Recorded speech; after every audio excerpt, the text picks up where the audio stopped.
At the Jhajjar power plant in India's northern state of Haryana, a truck arrives with a delivery. The driver offloads his precious cargo, tons of coal freshly arrived from a mine 700 kilometres away.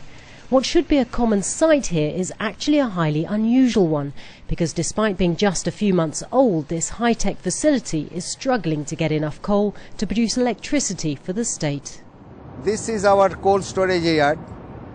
We have roughly about 40,000 to 50,000 ton, which is good enough for 4 to 5 days of storage. 5 days' worth of coal in storage is too little. The plant is supposed to have at least a month's stock. State-run Coal India is contracted to deliver nearly 6 million tons of coal here a year. But because their mines aren't producing enough, there's a chronic shortage across the country. It's so bad that Hong Kong-owned CLP, which runs the plant with Chinese as well as Indian staff, was forced to shut it down just minutes after it opened in January.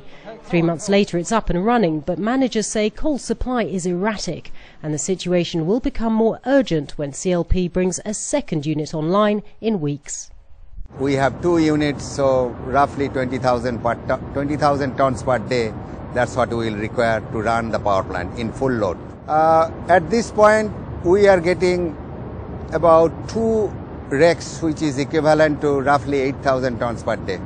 If we do not have coal, we just have to stop the plant.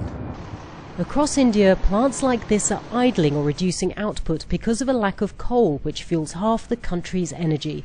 Just when demand for electricity is soaring, homes, offices and factories have ever-increasing power needs.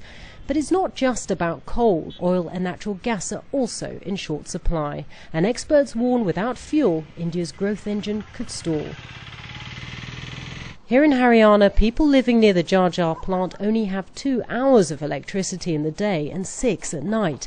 Farmer Satvir Singh relies on his irrigation pump to water his mustard seed fields. But with no electric power, he's often forced to start it with a tractor which guzzles expensive diesel.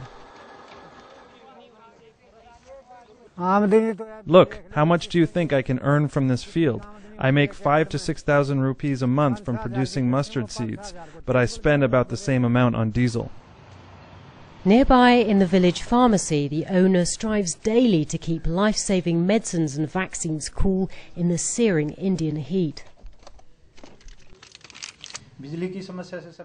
Electricity is a big problem for me.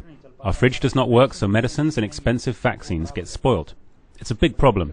We have an inverter, but our fridge does not work with it.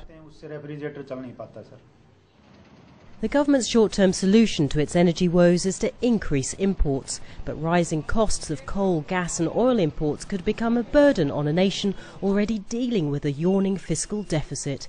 Analysts say India can't afford to keep subsidising energy to keep fuel prices artificially low, and that the burden will have to be passed on to the consumers.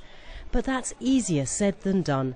Pushing prices up for consumers will be hugely controversial in a country where 1/3 of the population is below the official poverty line and already struggling to make ends meet. For the Wall Street Journal, this is Natasha Butler in Haryana.